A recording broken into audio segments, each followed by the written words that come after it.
Hi అండి, నమస్తే. ఎలా ఉన్నారు అందరూ? నేను మీ Anusha. Welcome back to Telugu రుచులు. ఈరోజు తెలుగు రుచుల్లో చికెన్ గ్రేవీని ఎంత టేస్టీగా ఎంత ఈజీగా ప్రిపేర్ చేసుకోవచ్చో చూపిస్తున్నాను. ఎప్పుడూ చేసుకునే నార్మల్ కర్రీలా కాకుండా ఇది కొంచెం గ్రేవీతో చేస్తున్నాను.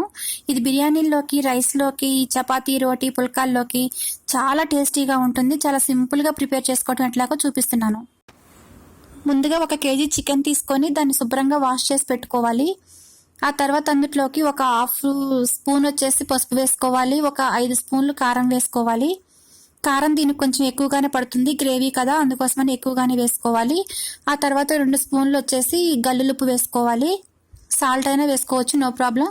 నేనైతే గల్లులుప్పు వేశాను. ఆ తర్వాత ఒక 1/2 చెక్క నిమ్మరసం పిండుకోవాలి. నిమ్మరసం ఎందుకంటే ముక్క చాలా జ్యూసీగా ఉంటుందన్నమాట మ్యారినేషన్ అయిపోయిన తర్వాత ఒక 2-3 స్పూన్లు వచ్చేసి పెరుగు వేసుకోవాలి. ఇదంతా బాగా మిక్స్ చేసుకొని ఒక 1 అవర్ పాటు మ్యారినేషన్ చేసుకోవాలి. మ్యారినేషన్ చేసుకోవడం వల్ల ఏంటంటే ముక్కంతా చాలా ఉప్పు కారం పట్టేసి చాలా బాగుంటుంది తినేటప్పుడు. ఇప్పుడు స్టవ్ పైన ఒక బాండి పెట్టుకొని అందులోకి ఒక 5-6 స్పూన్లు ఆయిల్ వేసుకోవాలి. అందులో ఒక బిర్యానీ ఆకు వేసుకోవాలి. అది కొంచెం ఆయిల్ కాగిన తర్వాత అందులోకి సన్నగా కట్ చేసి పెట్టుకున్న ఉల్లిపాయ ముక్కలు వేసుకొని బాగా ఫ్రై చేసుకోవాలి. ఆ తర్వాత అందులోకి పొడుగ్గా కట్ చేసి పెట్టుకున్న పచ్చిమిర్చి వేసుకోవాలి. ఇది కొంచెం ఫ్రై అయిపోయిన తర్వాత ఇందులోకి ఇప్పుడు అల్లం వెల్లుల్లి పేస్ట్ వేసుకోవాలి.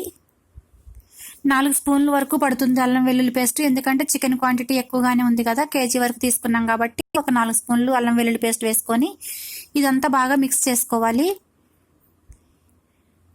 ఇది బాగా ఫ్రై అయిపోయిన తర్వాత సన్నగా కట్ చేసి పెట్టుకుని ఒక 2 టమాటాలు వేసుకోవాలి. గ్రేవీ కోసం కదా, అందుకని టమాటా కొంచెం ఎక్కువ వేసాను అనమాట.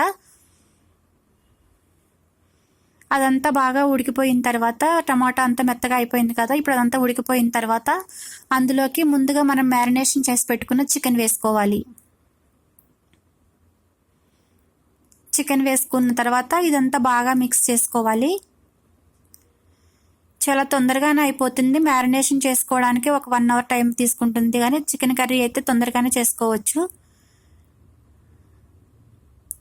ఇట్లా ఉడికిపోయింది కదా, ఒక 10 నిమిషాల తర్వాత ఉడికిపోయిన తర్వాత ఇప్పుడు ఇందులోకి కొంచెం కాజు పేస్ట్ వేసాను. ఒక 1 అవర్ ముందుగానే జీడిపప్పులు నానబెట్టుకొని అది పేస్ట్ చేసి అందులో వేసాను. ఆ తర్వాత కొంచెం వాటర్ వేసుకోవాలి. మీరు కాజు పేస్ట్ బదులుగా గసగసాలు నానబెట్టుకొని ఆ పేస్ట్ అయినా వేసుకోవచ్చు. ఇది ఇంకొక 10 నిమిషాల పాటు ఉడికించుకోవాలి. ఆ తర్వాత ఇప్పుడు ఇందులోకి మనం ధనియాల పౌడర్ వేసుకోవాలి. 2 స్పూన్లు ధనియాల పౌడర్ వేసుకోవాలి. తర్వాత గరం మసాలా వేసుకోవాలి 1 స్పూను. తర్వాత కొంచెం సన్నగా కట్ చేసి పెట్టుకున్న కొత్తిమీర వేసుకోవాలి. ఇదంతా బాగా మిక్స్ చేసుకొని ఒక 1 మినిట్ పాటు స్టవ్ పైన ఉంచుకుంటే సరిపోతుంది, సిమ్లో పెట్టుకొని. ఆయిల్ అంతా పైకి వచ్చేస్తుంది కదా, ఇట్లా ఆయిల్ పైకి తేలిన తర్వాత ఇక కర్రీ రెడీ అయిపోయినట్టే. ఇప్పుడు దీన్ని డిష్ అవుట్ చేసుకుందాము.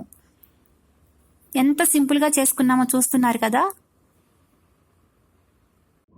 మీరు కూడా తప్పకుండా ట్రై చేసి మీకు ఎలా కుదిరిందో మీ కామెంట్స్ ద్వారా నాకు తెలియజేయండి. మరిన్ని హెల్దీ అండ్ టేస్టీ రెసిపీస్ కోసం తెలుగు రుచులు ఛానల్ సబ్స్క్రైబ్ చేయండి. మీ ఫ్రెండ్స్కి, రిలేటివ్స్కి షేర్ చేయండి. Thanks for